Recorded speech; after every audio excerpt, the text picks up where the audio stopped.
Hello, everybody. Welcome to the Scumdogs Kennel. I'm Chris Williams, and tonight we're going to be looking at more cryptids and having some fun. But first, let me go off and show off some artwork from my own upcoming graphic novel, Scumdogs. Okay? Just a moment. Let me make sure I'm still. Let me go over here and do this. Make sure I'm still straight. Let me do this. Just a moment. Making sure I'm doing this stuff like that. My video should be up here somewhere. Go do that again. I'm just making sure about that. Well, I'll do this while we wait. Here's my Extreme 90s cover. This cover I did to harken back to the comic books of the 90s. This cover looks pretty good. It's one of 3 different variant covers. This stars, the name of my graphic novel is Scumdogs. It stars former pro athletes who competed in superhuman sporting events held with superhuman monsters named the Scumdogs. They're called Scumdogs because they're scum and dogs for trading in their humanity for superpowers to compete for money. It's a parody book of cartoons we all know and love. You'll see characters that will remind you of characters you saw back when you were a kid watching them on TV. My 2 main characters are Death Mug and Buick Starpoon, the hero and villain. Death Mug is the villain of the book. He's the purple guy with the middle mask.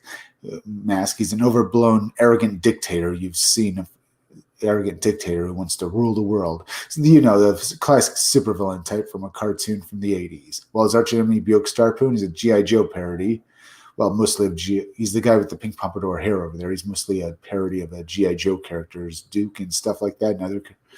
But as well as the space hero or space opera hero character like, Zap Brannigan or Buzz Lightyear or Kirk and stuff like that, or Buck Rogers and stuff. You notice the uniform he's wearing? It looks very much like something you'd see in science fiction. You get the idea? But because he's also a G.I. Joe parody. In fact, everyone else on his team as well in Buick Starpoon's team, whose team, are all G.I. Joe parodies, which means each of them has a military specialty. Buick Starpoon's is a captain in the Space Forces. While this guy over here with the mohawk, his name is Roadhog. His military specialty is that he's an army guy. That's his military specialty. While down here, this bald guy with a gun down here in the blue uniform, his name is Beach Pounder. His military specialty is that he's a Marine, just another Marine. While this guy back here in the red uniform driving that vehicle, his name is Blast Tank. His military specialty is that he's a heavy vehicle specialist, a tanker. Now, you get the idea. Each of them is a G.I. Joe parody, and they each are part of his team, Buick Starpoon's team in the Space Forces, and they fight the Scumdogs. The Scumdogs are basically your parody of, villains and stuff like that, so you get the idea there. Here we have Girl Friday. She's another member of the Wild Rangers. That's the name of Buick Starpoon's team in the Space Forces. She was assigned to Buick Starpoon's team because even though the Wild Rangers fight the Scumdogs and save the universe, they're just highly destructive idiots. So, to basically make sure they don't destroy anything they're not supposed to, her superiors in the Space Forces assigned Girl Friday to Buick Starpoon's team, and she hates him and she hates her job now because, she thinks her career in the military is over because she's basically sitting around watching watching Buick Starpoon. She's supposed to basically make sure him and his team don't destroy anything, and she hates it. She hates that she has to sit around looking at these guys. All right. Now we'll look at Death Mug's henchmen. Oh, by the way, hit that like button for me. It helps me fight the algorithm, as well as please go share this video out on social media. All right. Now we're going to look at Death Mug's henchmen. Death Mug here, the blue guy with the top hat is Murdermouth, and the pink guy down here is Sloppy. There are a couple of idiots that can't possibly do anything right, and they're going to be fun as hell to read about in my graphic novel. They're a parody of every henchman from an 80s cartoon, which means they can't possibly do anything right and they destroy everything they touch. But they're going to be fun to read when you read them in my graphic novel, which is currently not up on Indiegogo, but because I'm still making it. But when it is, go and back it out on Indiegogo, and you'll have a fun time reading it. Here we have Hair Metal Doctor. Hair Metal Doctor is a parody of Dr. Mindbender from G.I. Joe, but unlike Dr. Mindbender, he's my mad scientist here is also been crossed over with a hair metal musician because I think that'd be awesome. He thinks of all of the mad machines the scumdogs use to try and take over the world and stuff like that, but he does it while rocking out. That's Hair Metal Doctor. Here we have Miss Breasty Melons. She's a parody of the Baroness from G.I. Joe. She became a villain for fun. Now, the Hair Metal Doctor pinup and the Miss Breasty Melons pinup here will be included with other pinups in my graphic novel when you back it. But I will also get these pinups out to you on T-shirts for you to buy as soon as I'm able to make them. Okay. Now we look at this. Let me go over here. Let's see make sure I'm streaming and stuff. So here we go. We look at this. There. Do that. By the way, hit that like button for me because it helps me fight the algorithm. Hit that bell and hit the part of the bell that gives you off-feature notifications. And please go share this video on Twitter and Facebook. Now let's go look at some cryptids because this is another cryptid corner. So we're going to have some fun. Let's see. I believe in Bigfoot after spending 52 days in the southern Utah wilderness. Could look at this story. A young man was placed into the wilderness rehabilitation program in southern Utah. I could look at this, but it's just Bigfoot. I kind of want to look at different cryptids tonight. Oops, there's an accident. So maybe... I should also maybe show you some artwork or whether show you Indiegogo's up on Indiegogo. There's an Elvira Meets Vincent Price book. It's made $12,149 with 15 days left. Not doing too bad there. Legendary artist Greg Hedman's Red Sonja. Downcast 3 Submerged. Guardians of Urloth, Volume 3, Part 1. Made $1,517 with 28 days left. Six Gun Gorilla. There's other books as well. The Blue Bombshell has made $14,385. Battle Made in Knuckle Bomb 2 has made $3,501 already. Not doing too shabby there either. All right. Rock and Roll Ninja graphic novel has made $59,460, and Fear of Gods and Monsters has made $1,468. The Shredder has made $5,164 with 55, doing pretty good there. Let me go back this way and make sure.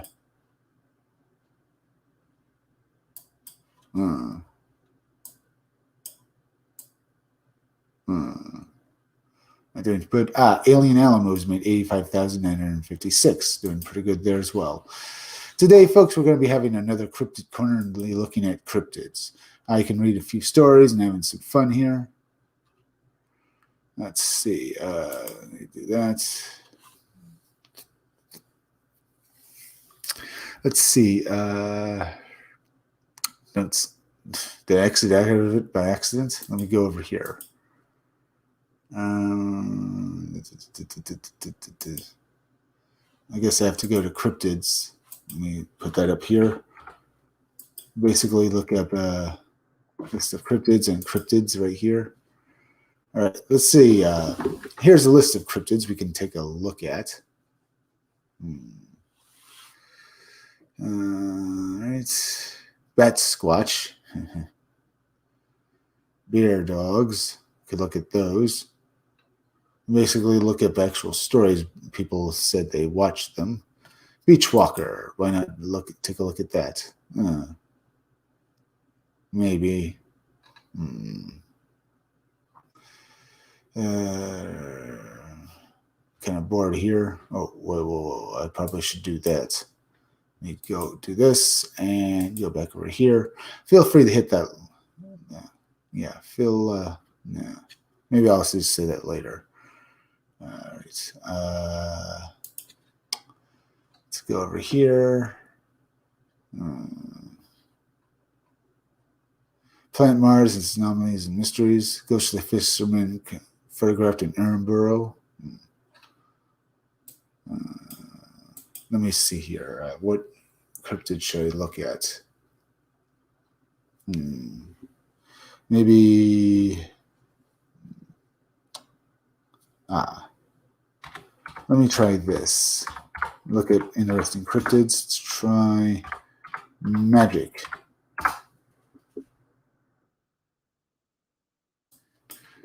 Let's go down here.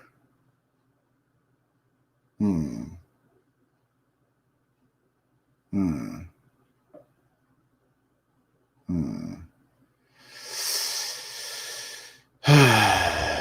me get in here. This month, folks, and we'll have some fun looking at cryptids. New poll finds that the UK's top mystery is no mystery. Maybe. All right. A tricky matter of cryptozoology and proper terminology.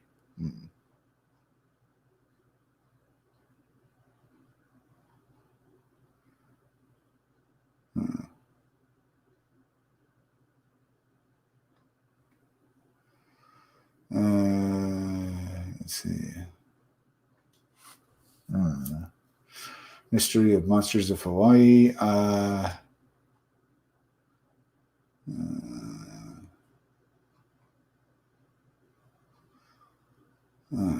me try this. Oh, it's annoying. Trying to find some stories here to look up. Let me go back over here. I guess we could look at this. I kind of find it kind of bad here. Let me look at something else. Bear dogs. I suppose I could look at that. I think I might have already looked at them before. Devouring Dalo. No. Let's see. Maybe go down here. I'm trying to look at something we haven't seen before, and then I'll look up some stories on them. What to look at. If you have any chats and want anything when you look at, feel free to leave me a few chats of any cryptid you'd like me to look at.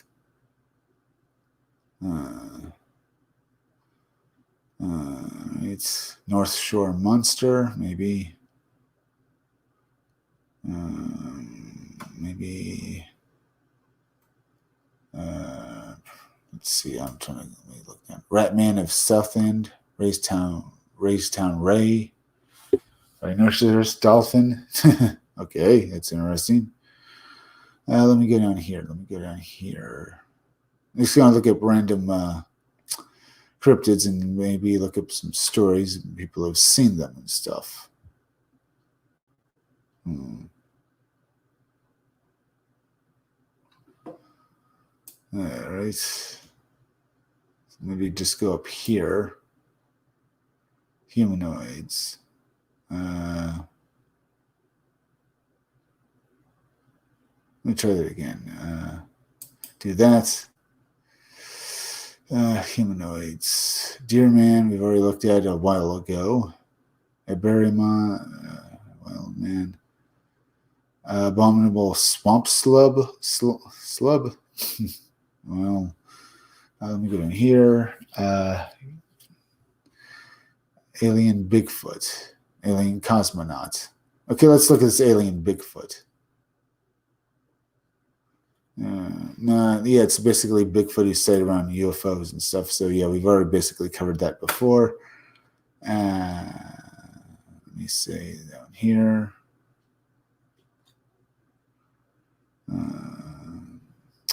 Do this. I'll find something in a moment. Just randomly looking up cryptids, if you're wondering, folks. Looked at black-eyed children before.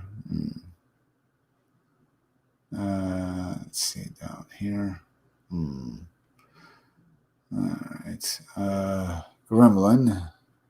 Gray aliens. Look at.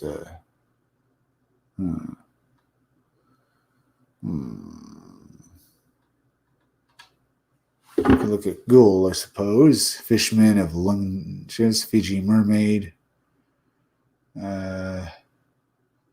Infield Horror. We looked at an entire video dedicated to that guy. Dolahan, Droger, Dover Demon. We looked at Dover Demon before. There are quite a few monsters we can look at here. Looked at Deer Woman recently. for a little while ago.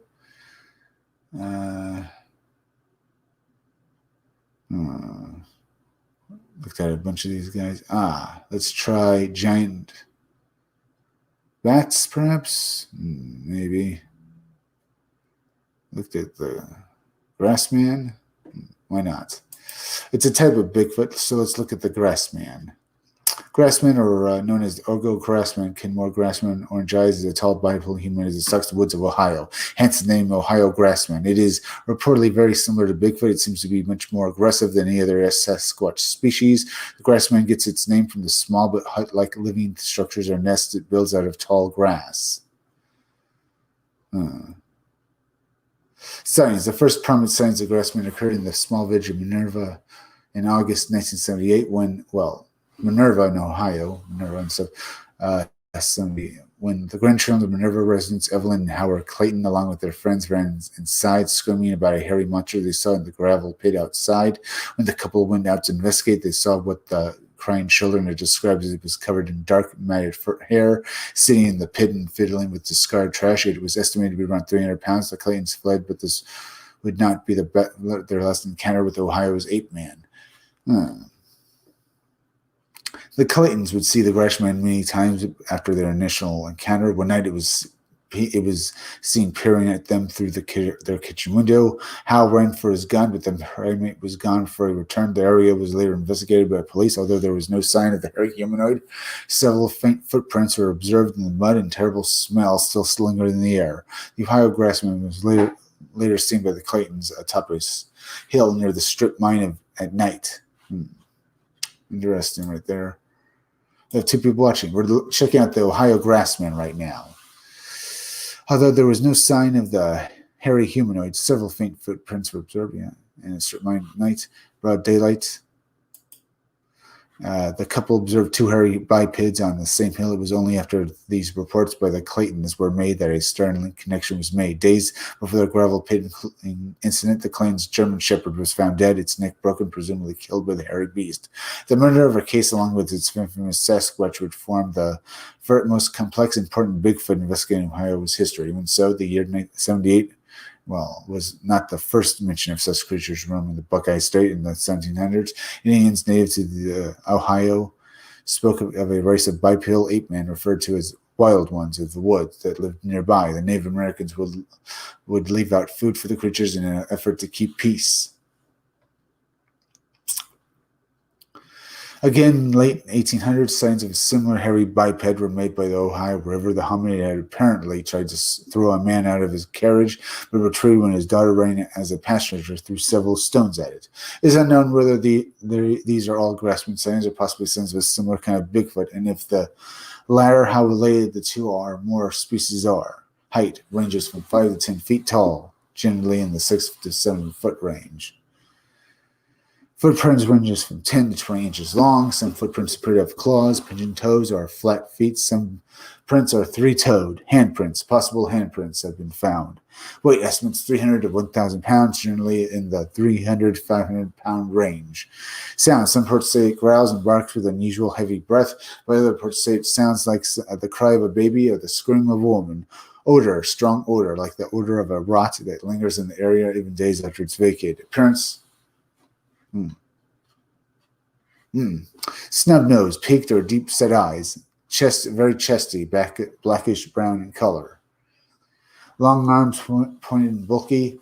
It was basically no neck. Monstrous wide shoulders, black, gray, or brown hair. Some say its hair is smooth, but others say it's shaggy, covering all of its body except for the palms of its hands. Its luminous red or orange eyes are more human than ape. Initially, the creature was reported to have no visible neck, and its face was not discernible through the veil of long hair. Behavior reported to be very aggressive and are unimaginably strong. According to eyewitnesses, however, according to Native American writings, the creatures have the capacity for peace should be beneficial for them, possibly indicative of a higher level of intelligence. Motion, unlike usual humans, Sente walks like a robot or machinery. It can throw large rocks and can break tree limbs.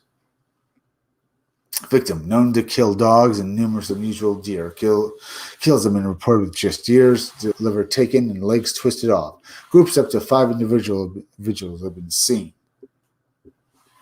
Inhabited observed a cave with a stash of deer parts. Unusual structures have also been seen. Dome made of forest material, tip-like structure.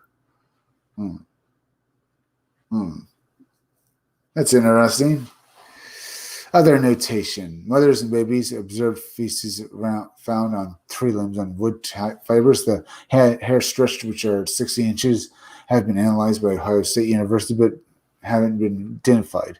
The characteristics above, you can see the grassman has been cited by many people, proved from difference between each characteristic or possibly other unknown creatures.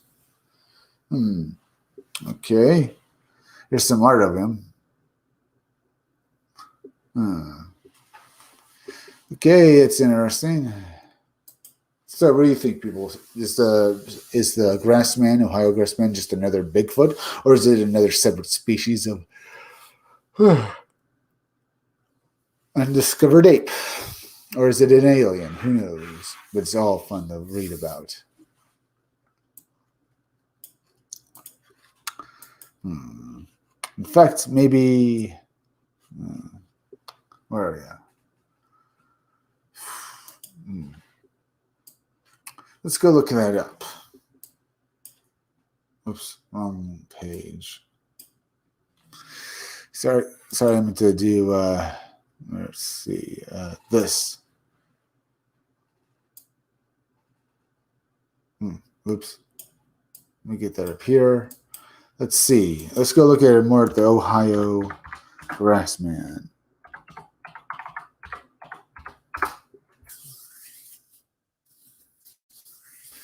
How in Cleveland Park could Bigfoot or Ohio grassman? How in Cleveland Park could be Bigfoot or Ohio grassman? Bigfoot. How? Mysterious hairy beasts of Ohio. Maybe. Man witnesses possible Bigfoot in Ohio Park and they have footage. That's interesting.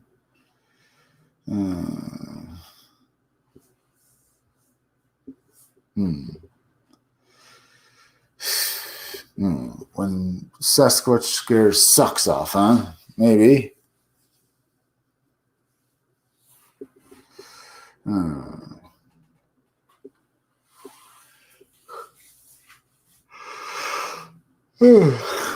Man witnesses Bigfoot in Ohio Park and they have footage. Okay, let's take a look at this before we do anything else. On January 12th of the year, 2 Ohio men were out for a walk in Salt Fork State Park when they witnessed something very strange in the woods. The men said they had heard many strange noises before, seeing something that resembled a Bigfoot, and it was tall, hairy, upright, walking ape-like creature.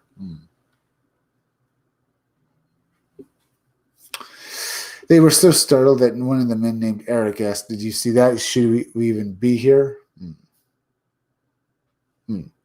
Even came across hair and bones, more than likely from a deer that looks as though they were ripped apart pretty good.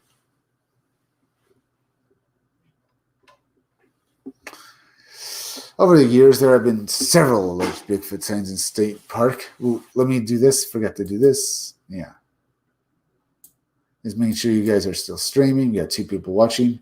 Over the years, there have been several alleged Bigfoot sightings at Fort State Park, specifically in 30 areas. Morgan's Knob, this is where part of the television series Finding Bigfoot was filmed. Parker Road, it's also known as Buckeye Trail, and the campground at Bigfoot Ridge. Ohio residents seem to have taken the sightings quite seriously on the Cambridge Gunsley Country Visitors and Convention Bureau website. They wrote, Bigfoot, Sasquatch, Ohio grassman, whatever you chose to call it, strangely is all the same creature. Very big, hairy, and not tall, averaging to 6 to 8 feet tall.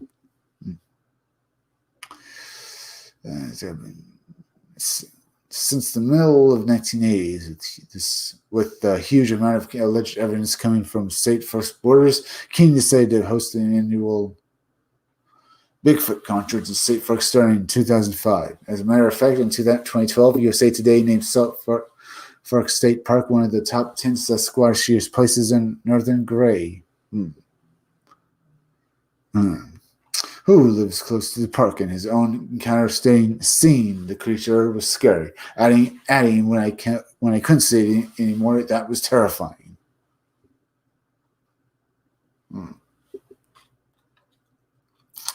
Some people have viewed the footage, believe that the men witnessed an actual Bigfoot, with one user commenting, very impressive video. It looks like a Bigfoot to me, and another saying, absolutely amazing, very impressive. But of course, there are others who are equally as skeptical. One viewer commented that the footage was one of the best fakes on the internet, while another said it wouldn't hurt to make the arms and the Sasquatch longer. You can decide for yourself as the picture of the Bigfoot-like creatures that Eric and his friend were just seen here. Also, a video has been posted on YouTube that shows a recreation of the events and addition to the original footage, because with zoom in and can be viewed. Interesting. Let's see. Let me try this. Because I want to check this article about Bigfoot out as well. So we might as well do that. 5 strange things about Bigfoot. 5 strange things about Nessie. My favorite. All right. Let's see this 5 things. June 26, 2021. Let's take this. Let's look at this. Bigfoot, it may or be just an unknown ape. As you're about to find, here are 5 freaky stories about the creature. 1, there's the matter of the language of the creature. A number of recordings have been made of what are purported to be the vocalizations of Bigfoot, while some have been explained away as known animals. There's one set of recordings that, more than any other, really stand the test of time. They have become known as the Sierra sounds. Sierra, Story of Sierra sounds dates back to the 70s and is focused on 2 Bigfoot investigators, Ron Moorhead and Alan Berry, from the early to mid 1970s. The 2 men captured astonishing audio recordings of what we believe to have been, a creature in the Sierra Nevada mountains of California, demonstrating the form of language. 2, the website Native American Language notes the Bigfoot figure is common to the folklore of most Northwest Native American tribes. North American Bigfoot legends usually ascribe to creatures around 6 to 9 feet tall, very strong, very uncivilized, and often foul-smelling, usually live in the woods, and often foraging at night. In some native stories, Bigfoots may have minor supernatural powers, the ability to turn invisible, for example, but they are always considered physical creatures of the forest, not spirits or ghosts.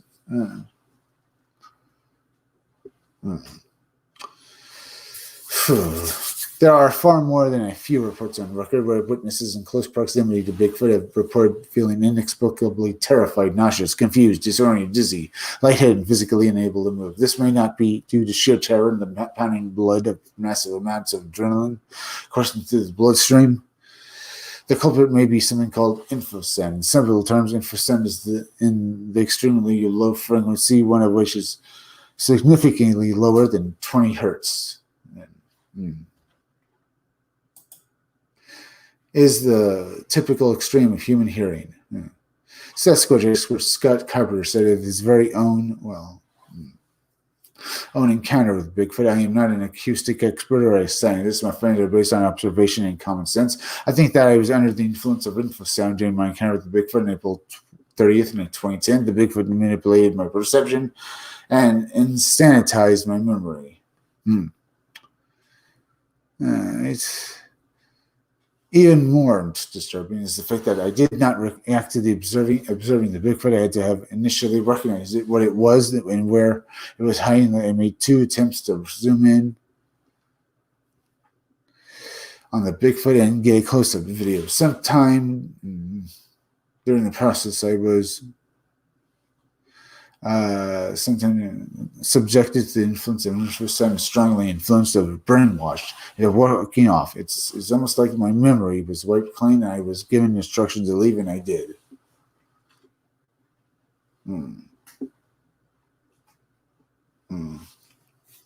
Beyond any shadow of a doubt, one of the strangest claims made by Bigfoot is that the creatures have a particular liking for bread.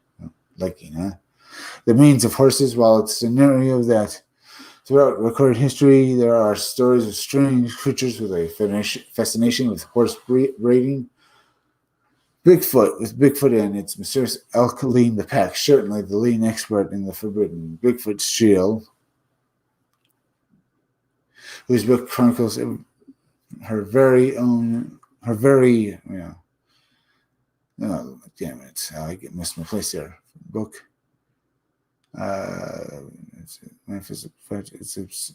Yeah.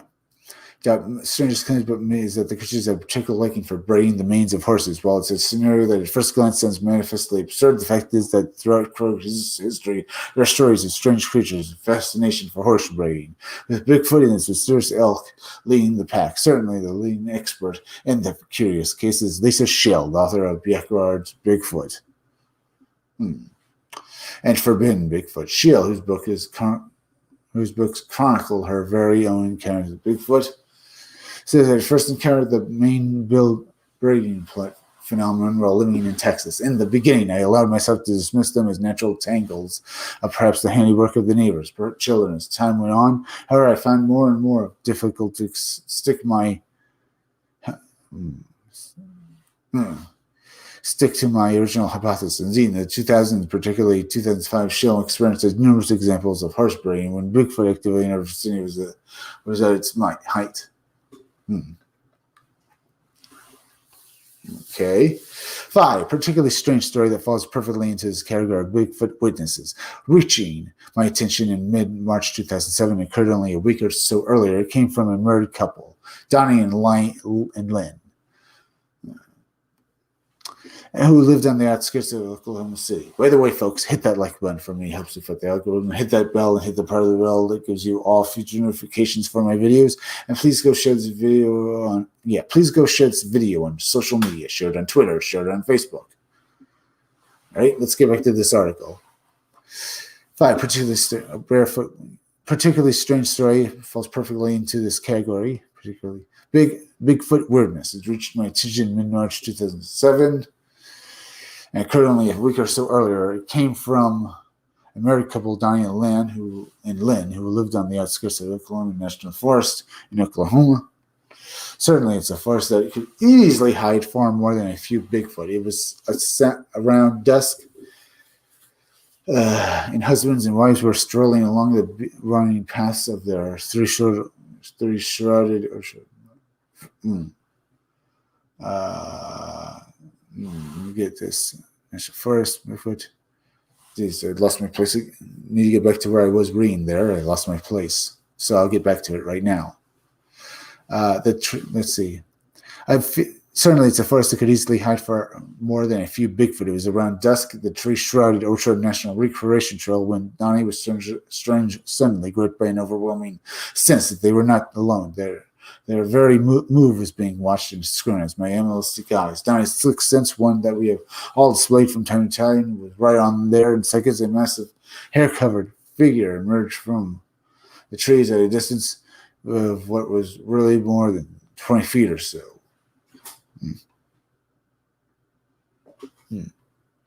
All right, let me go over here. Perhaps not surprisingly, seeing the thing in close quarters caused Lynn to fall into the ground, her legs giving way beneath her. Donnie could only stare with a mixture of awe, fear, and dread for a moment. The Bigfoot merely stared at them, and then something totally unforeseen occurred. Bigfoot spoke to the shocked couple, not literally, but in a fashion that they could only describe as telepathy. With Donnie and Lynn heard the voice, "Do not be afraid, you will not be harmed. Do not come close." Hardly surprising, the pair did exactly what they were told to do for a few moments at least. Donnie decided after 20 seconds or so that this was a once-in-a-lifetime chance to capture evidence of the creature that science and zoology tell us do not exist. So he slowly reached into his backpack and pulled out his digital camera. In a second, the voice filled his head again, although not that of Lynn. Interesting. It was as if Donnie suggested to me that the creature understood perfectly what a camera was and what it could do, and therefore instantly took steps to prevent the pair from securing evidence of the beast's existence. Fortunately, there was no apparent violent attack on them.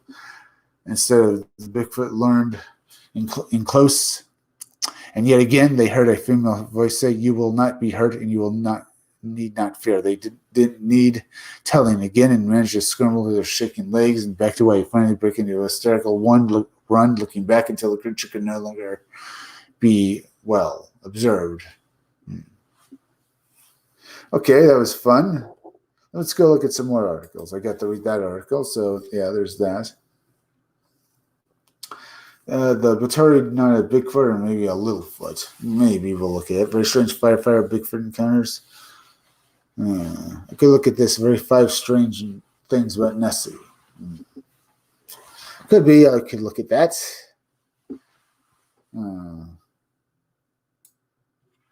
Or I could go look at something newer.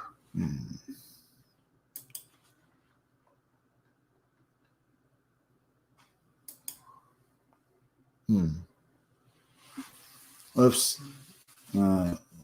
Oh, yeah. Five very strange things about Bigfoot. Let me do that again.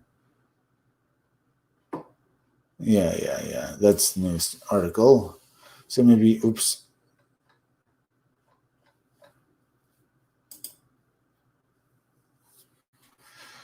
All right, document skull discovered. Strange story about Marcus for UFO sighting. I could look at a few things here.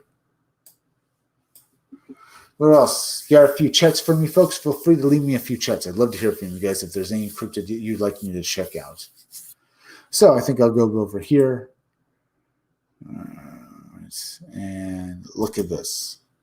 We go through this list here. Boggy Creek Monster. We could look at that. Boston Bahamas. Okay, children. Giant bats. Ghoul.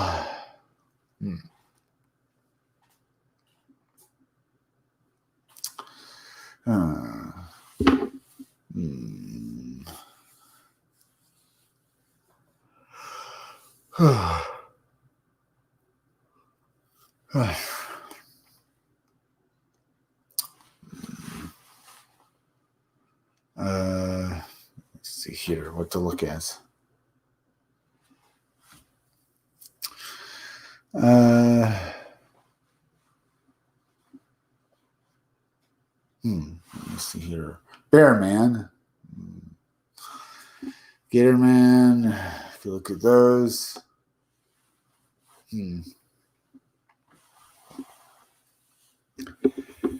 What to look at next, folks.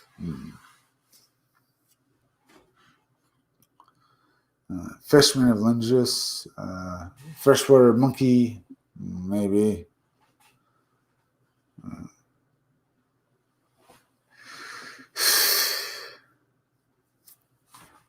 Let's look at Bear Man.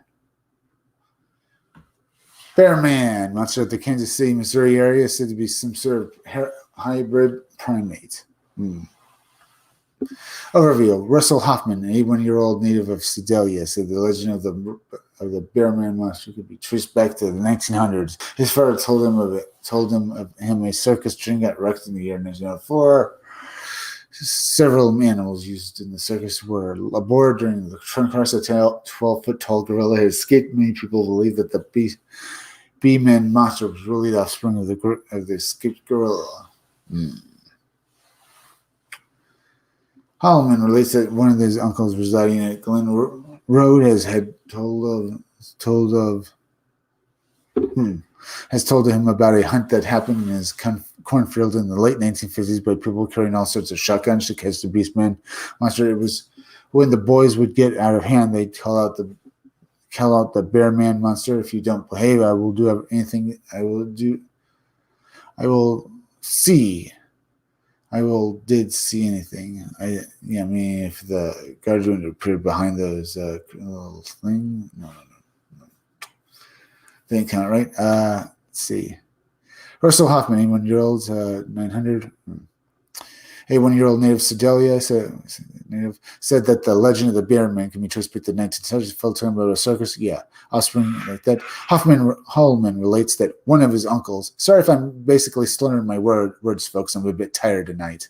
Residing on Glen Road has told him about a hunt that happened in the cornfield in the late 1950s by people carrying all sorts of shotguns to catch the Bear Man monster. It seems like they revive the story every 50 years.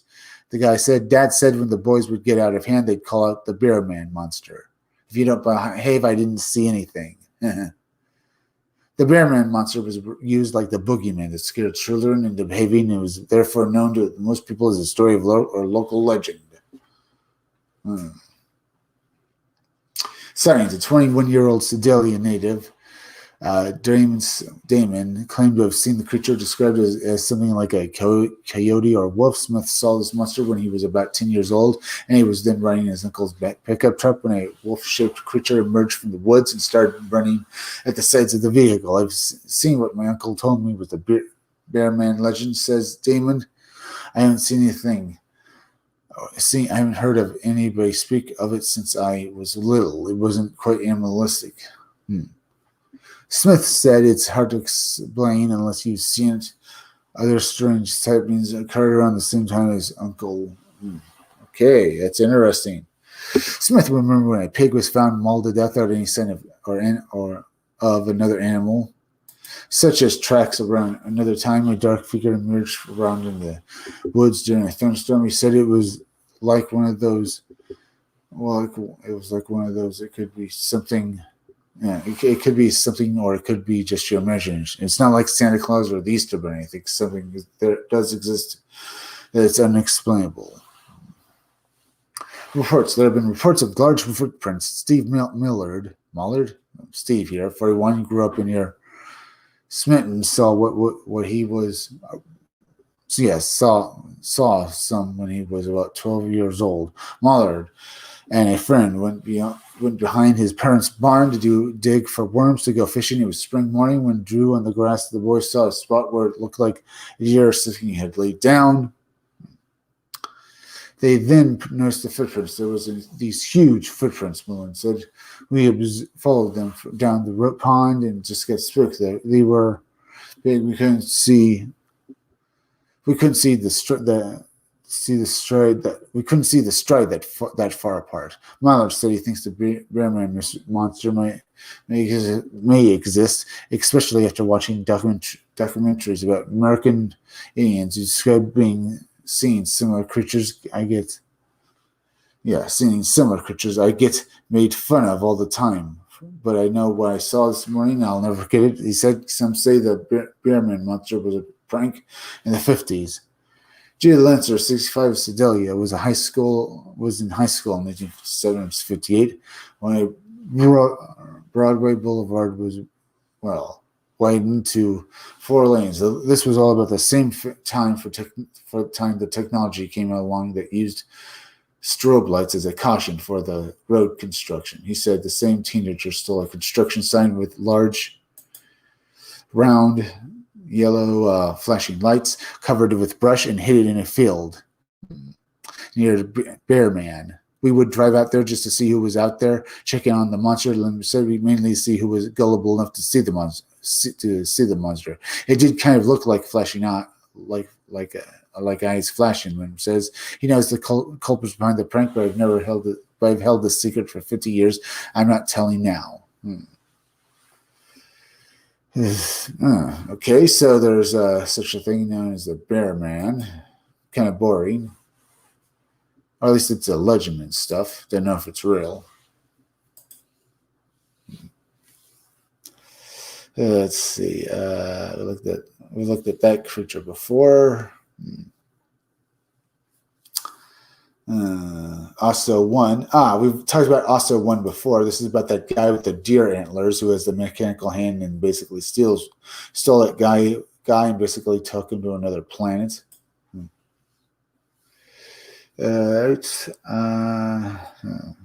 Maybe I'll just go back over here. Whoops.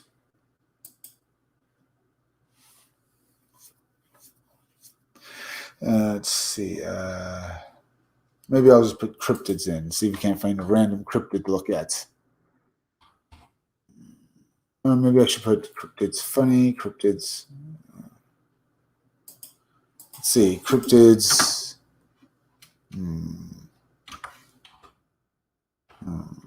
Maybe. Let's just do that. Let's put cryptids in. Okay. Go down here. All right. Tree.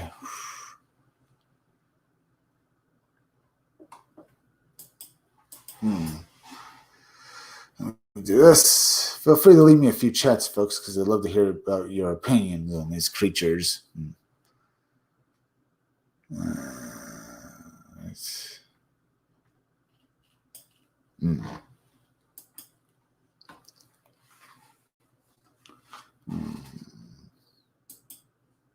I wonder.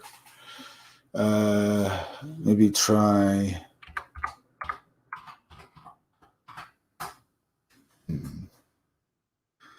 Monsters of the Mountain Kind Beware. Winged Monsters of Skazzy, UK.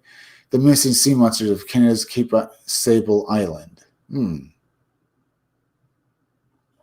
Okay, let's look at this. Laying out in the gray storm-lashed seas of the southernmost point of Scotia Peninsula, Canada is a cable sable, is island. The region is known for its strange phenomenon, notably the Shag Harbor UFO incident. It is also known for its many shipwrecks over the centuries, with the frequent fog and storms that pass through the being responsible for a number of them, many unexplained. Yet, while the poor weather conditions and treacherous rocks are likely the major cause of most of the many shipwrecks here, there have long been tales that these murky waters may be the home to a particularly vicious breed of sea serpent that may have been responsible for at least some of them. There have long been sea serpent sightings in the area, and some of them have been rather harrowing. In 1943, there were some fishermen who claimed that the vessel had been chased by a sea monster, and there have been several tales of crews claiming to have been attacked. Something mysterious in the murky waters here. The creature is typically described as being over 50 feet long, with a head like a wild boar, a mouth full of tusks of fangs, protruding snail-like eyes, a ferrule on its back, and a vertical segmented tail. The whole of it is often said to be encrusted with barnacles. It is also said to be enormously aggressive and territorial, not appreciating boats coming into its space and making it very obvious they are not welcome. Some of the most spectacular and well-known such accounts come from the year 1976, during which at least 4 different vessels were allegedly attacked by a sea monster in the area. Over July of that year, one of these was a fisherman named Esler Penny was fishing just off the coast of a place called Pollux Shoal when he noticed a gargantuan mass slowly rising from the waters and ascending again. Not far away, he was very familiar with whales and immediately knew that this was no whale, according to Penny. As soon as it became aware of him, it began lumbering threateningly towards his vessel, and he would say of it. It kept coming out of the water. By the time it was near my boat, it was a good 15 feet out of the water, as close as I let it. It was coming up to the stern, and I opened her wide open. He would claim that he was sure the thing had been acting in a threatening manner and that he had opened up his boat to full throttle to get out of there. The thing hot on his heels, he was allegedly only able to shake it when he took the risk of going towards the shallow waters of a place called the Horse Race, where the depth is only 2 or 3 fathoms deep. This apparently worked, and the massive creature drifted off to leave him alone. Not long after, this is even more harrowing report of a fisherman named Rodney, who was fishing in the very same area along with his father Keith. The day had been a very successful one. The 2 managed to haul over 500 pounds of cod. But when the catches suddenly stopped, they went from pulling fish one after another to absolutely nothing. Without warning, it had been seen as a bit weird. Rodney's father decided to take this as a chance for a break and went below the decks to have a bite to eat. And that was when Rodney had a rather odd experience. When he saw something so strange that he called his father back up the deck, he would say of this: "Everything got right quiet except for a fishing noise. I couldn't see very far in the fog, so I kept listening. By and by, seen this thing in the water. I thought, well, he saw this thing, in the water. I thought it was something adrift in the water. I looked at, and it was moving like a hump with big, huge eyes on top of its head. I mean, huge, probably 10 inches across. And at once looking at our boat, and we were right there, except for this one time it stopped and turned and looked right at us. I could feel the hair stand up on the back of my neck. It started coming at the boat and coming till it was just a few feet away, and it reared up about 10 to 12 feet out of the water and opened its mouth, and there were rows of teeth, just like fangs of tusks. You could see its body was full of barnacles and coals and big bunches. It was probably around 50 to 60 feet long. Its head was much longer than its body, 50 to 60 feet long. Huh? I never seen crocodiles other than on television, but its head was sort of like that coming out of the water, peaked at the top with a big, wide mouth. Its neck was full of things that looked like gigantic barnacles, its eyes weren't in its sockets, but popped out of the side of the head, and it had two tusks, maybe two of them. Yeah, it tusked maybe 2 or 3 feet long and 4 inches or so round. It was a frightening thing to see. I've never seen anything like it in my life. It was like something out of this world. A very frightful thing. Dad put it into high gear wide open, and I looked back, and it came within inches of smashing our boat. I know in my heart it wasn't for my father's quick thinking. I wouldn't be here to tell the story. He saved our lives that day.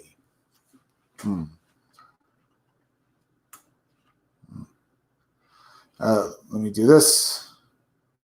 There. Interesting. His father Keith would also give an account of what happened, elaborating, was saying it started coming at the boat, and Ronnie ran towards the cod. It didn't hit us, but it came within a couple of feet of us. It came in a couple of feet of us, huh? A couple of feet of us. It had eyes as big around as saucers and bright red looking. You could see the red of its eyes, like they were bloodshot. It had its mouth. It had its mouth wide open, and there were 2 big tusks. I call them tusks. Tusks that hang down from its upper jaw. It passed Ashton of us so close, and we could see its body about 40 or 50 feet long, with grayish, snake-like looking skin full of lumps or bumps or barnacles, and it appeared to us to have a fish's tail, an up and down tail, not like that of a whale. I tell you, nothing like that is ever supposed to be on those waters. And another close encounter with a menacing creature, a fisherman in front of Ross named Edgar Nicholson and his son Robert went fishing to the same hillock stroll. By the time the rumors of the sea monster had been doing the rounds, and most fishermen were too scared to go anywhere near the place, but Nicholson was skeptical. Indeed, he had left off the other reports of this day. He was pleased that no one else was there. All right. Another thing there. Great. It appeared to be a fish tail. Yeah. In another case, kind of left it off. The other, was skeptical. Indeed, he had left off the other person. On this day, he was pleased that no one else was there, but his skepticism about the monster was about to evaporate, Ross would say, of what happened to his friend next. Edgar was bragging on the set. I guess I got the pull of shoal all to myself. Everybody's scared of the fish. He no more than said it, and up came this thing close to his boat. It was a scary creature. Nixon himself would say of the monster, it kept coming. At first I thought it was a whale, and I kept kidding my boy that it was coming after him. I turned on my sounder that usually scares whales away, but not this thing. It kept coming and coming. It was a horrible thing, I tell you. If there's a devil, that was it. What to make of such encounters? Was there some sort of misidentification made here? And if so, how could such a seasoned seaman do such a thing? Or is there perhaps a very aggressive and grumpy type of sea monster lurking above the area for whatever reason, terrorizing ships and maybe even causing some of the many shipwrecks that dot the area? There is no way to really know, but such an accounts are certainly bizarre and worth talking about. Interesting story there, folks. Have you guys hit that like button for me? Yeah. If you're not yet, folks, please hit that like button, as well as please go share this video on Twitter and Facebook. We've been looking at a few stories here, so maybe we'll look at a few more, or at least get into it a bit. Strange mystery monster at Mark Twain National Forest. The strange case of the Convoy Island mystery. From Hollywood's monsters to real monsters, marauding giants. When the Loch Ness Monster chooses to change their forms. All right, let's take a look at this.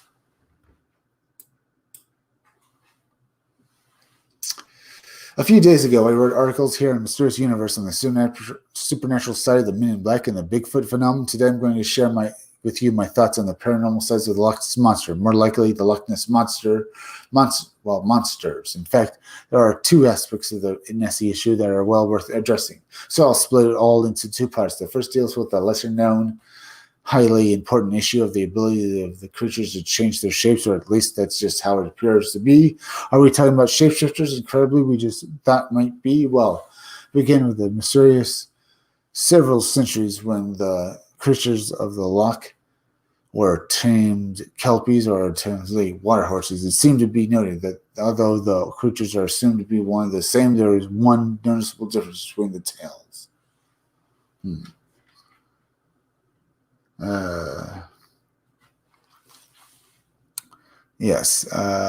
That when saying there's one noticeable difference between tails that specifically refer to kelpies and those that type of water horses. Typically, water horses are far more at home in deep, sprawling lakes, while kelpies prefer pools, rivers, marshes, and lakes of a particularly compact kind. Then there's the variant of the kelpie known as the Yasagi, which is far more murderous monster than the kelpie, but which is clearly of the same supernatural stock.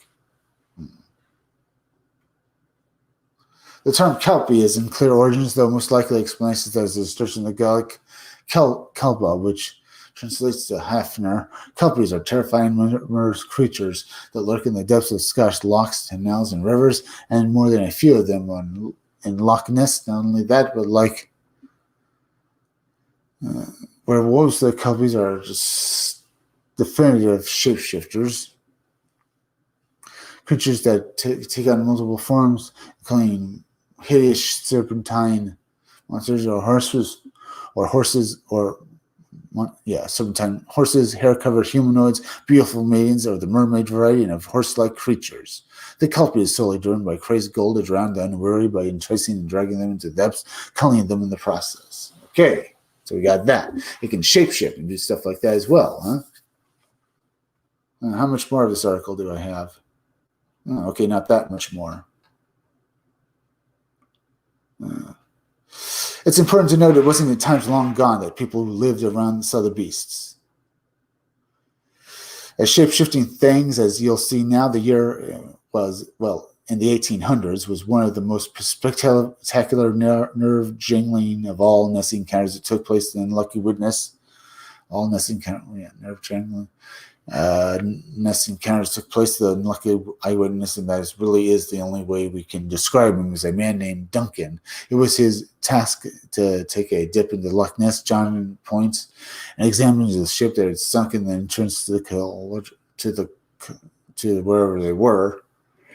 Canal at Fort Augustus. McDonald was confronted by something far stranger than a sunken ship. After being lowered to a depth of around 30 feet, he suddenly raced for the surface, particularly screaming to his friends to haul him aboard.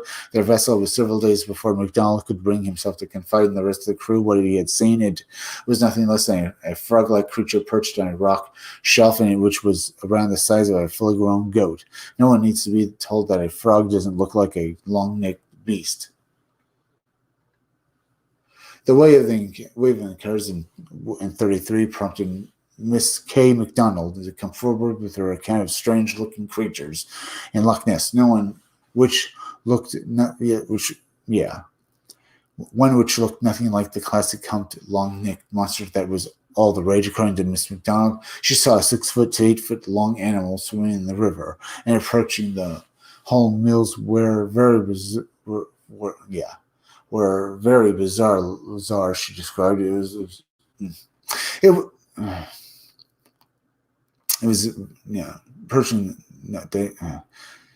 She saw a 6-foot-long animal swimming in the river and pursuing Miss Holmes' wear, and added that it seemed to have very large teeth, or possible even elephant-like tusks. Some have suggested that the creatures are huge salamanders. The problem is, though, that they don't have long necks, not even the slightest. The plesiosaur has been suggested. This brings up another problem. Plesiosaurs have very long necks. Some go with the giant eel, but there's yet another problem. Eels can lift their heads out of the waters to significant degrees. That the word camel-like has been used in some instances. Clearly, there's an issue here that most definitely needs resolving. The idea that Loch Ness could be filled with 4 or 5 types of unknown animal is totally ridiculous. On the other hand, although many might say that the shapeshifting angle is 2, yet the fact is that people do see multiple types of creatures in the waters of Loch Ness, and they are absolutely sure what they have seen. It should be noted, too, that other Scottish lochs have much legends attached to them. The Nessies are not alone. They, too, legend says, have the ability to shift their shapes. Folklorist Alexander Carmichael, who in 1862 penned the book Popular Tales of the West Highlands, said that Morag dwells in Loch Morris. She gives her name to the lake and still appears when any of the old MacDonalds of Moor die. Like the other water deities, she is half human, half fish. The lower portions of her body is the form of a gristle. The upper form of a small woman or of a highly developed breast with long flowing hair falling down her snow white back and breasts is represented as being fair, beautiful, and very timid. Never seen save when one of the Moor family dies. I wish the clan or when the clan falls in battle. Okay, that's interesting. So we're talking about what if Loch Ness Monster is actually a kelpie here and is actually a shape-shifting creature, so there's that as well to consider. That Carmichael termed the Morag as a half-human, half-fish, yet others have described them as definitively serpentine as a good indicator that the kelpies are of Loch Ness. The Morags are shapeshifters, that is, numerous people have misidentified the thing or things they saw or over the centuries. That's not likely, though. So just like the Men in Black, the Bigfoot they addressed a few days ago, we might want to think again on ideas of what the Loch Ness monsters are. Flesh and blood animals or supernatural entities that should be, far away from the world of zoology, possibly even outside of the domain of cryptozoology. Perhaps the Nessie should be cataloged supernatural. Okay, we looked at that. I'm going to end this live stream now. We had some fun. We looked at Bigfoot stories and Loch Ness Monster stories. They had various different creatures. We'll find stories that we haven't seen before and basically reading them. I'm going to thank you for coming to this live stream. Please go and subscribe to my YouTube channel, Read Comics That Are Bad For You. That's Read Comics That Are Bad For You. The there is misspelled. Make sure you're still subscribed. Hit that bell and hit the part of the bell that will give you all future notifications for my videos. Leave some comments down below because I'd love to hear from you guys. Hit that like button because it helps me fight the algorithm so more people can see my videos. As well as share this video on Twitter and Facebook. Also, please go over to rumble.com and subscribe to my Rumble channel. The name of my Rumble channel is Comic Freak. As well as please go over and subscribe to my BitChute channel. Just go over to bitchute.com, search out Scumdogs. That's the name of my channel. No, search out Comic Freak. That's the name of my channel on BitChute, and subscribe. As well as go over and subscribe to, maybe I should say that one more time. Please go over to rumble.com and subscribe to my Rumble channel, Comic Freak. As well as please go over to Stitch Together Picks. Stitch Together Picks is a YouTube channel that deserves far more subscribers. You're going to love his reviews of movies. They are great. That's Stitch Together Picks. As well as go over and subscribe to Creepy Little Book. Creepy Little Book is like the Art Bell radio show. He does live streams every night, but he also releases small videos. He live streams every night. On weekdays, he live streams at 12:30 a.m. and on weekends, he live streams at 10 o'clock p.m. He talks about aliens and ghosts, and you learn so much from his live streams. Go and subscribe to Creepy Little Book. As well as go over and anything else? Remember, folks, I'll be back again tomorrow around 5 o'clock or 6 o'clock p.m. or maybe 10 o'clock p.m. I'm Chris Williams from the Scumdogs Kennel. Thank you all for joining me.